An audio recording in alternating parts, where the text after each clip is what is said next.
ইন্নাল্লাযীনা কাফারু লাও আন্না লাহুম মা ফিল আরদি জামিআ, নিশ্চয় যারা কুফরি গ্রহণ করেছে, কুফরির মত গ্রহণ করেছে, কুফরি করেছে, আর তাদের কাছে যদি দুনিয়াতে যত সম্পদ আছে সমস্ত সম্পদ থাকে, জামিআ ওয়া মিথলাহু, আর তত সমপরিমাণ আরো দুনিয়া পরিমাণ, তার মানে এক দুনিয়া আছে আর এক দুনিয়া পরিমাণ যদি থাকে, লিফতাদু বিহি মিন আযাব ইয়াউমিল কিয়ামা, আর কিয়ামতের ময়দানে তারা যদি জাহান্নামের আযাব থেকে বাঁচতে চায়, মা তুকুব্বিলা মিনহুম, তাদের একটা দানও আমি আল্লাহ কবুল করব না।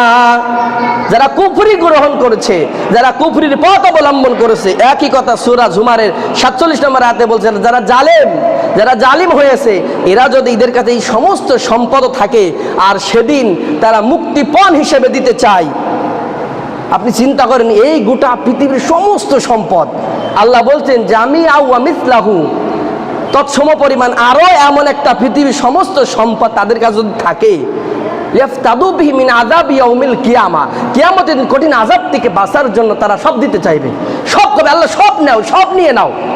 সূরা মারিজে বলবে তার আত্মীয় স্বজনকে, স্ত্রীকে দিবে, সন্তানকে দিবে, যে যারা যাকে পাবে তাকেই দিয়ে দিবে। অমং ফিলাতে জামিয়া, গোটা দুনিয়া দিতে চাইবে, তারপরে বলবে আল্লাহ আমার একটু মুক্তি দাও, একটু পরিত্রাণ দাও। আল্লাহ বলছে না, মা তুকুব্বিলা মিনহুম, তোমার একটা সাদাকাও আমি আল্লাহ গ্রহণ করব না। সুতরাং সেদিন আপনি সব দিতে চাইবেন, আর এখন সামান্য অল্প দিবেন, এতে আল্লাহ খুশি হয়ে যাবে। কি হয়ে যাবে? অল্প দিলে আল্লাহ কি হয়ে যাবে? খুশি হয়ে যাবে। এজন্য যখন দুনিয়াতে আছি তখন আমাদেরকে কার জন্য দিতে হবে? বলেন কার জন্য দিতে হবে? আল্লাহর জন্য। কার জন্য? আল্লাহর জন্য। যদি আল্লাহর সন্তুষ্টির জন্য না হয়, আপনি মরার আগেও যদি গোটা পৃথিবীর সমস্ত সম্পদও দেন, কাজ হবে না। আবার যাকে দিচ্ছেন তাকে যদি কষ্ট দেন, আবার যদি লৌকিকতার জন্য দেন, আবার যদি দান করে বলে বেড়ান, তাও আবার আপনি বঞ্চিত হয়ে যাবেন। দান করে তাকে কষ্ট দেওয়া যাবে না, পুরস্কার করে বেড়ানো যাবে না, আবার তাকে কষ্ট দেওয়া যাবে না, আর লৌকিকতা থাকবে না।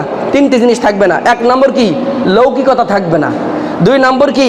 পুরস্কার করে বেড়া যাবে না, আমি অমুকের বিশাল সাহায্য করেছি, এরকম কিছু লোক আছে কিন্তু। আর তিন নম্বর কি? তাকে কষ্ট দেওয়া যাবে না।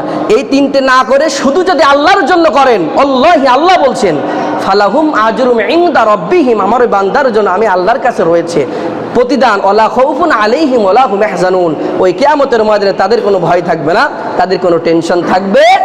কথা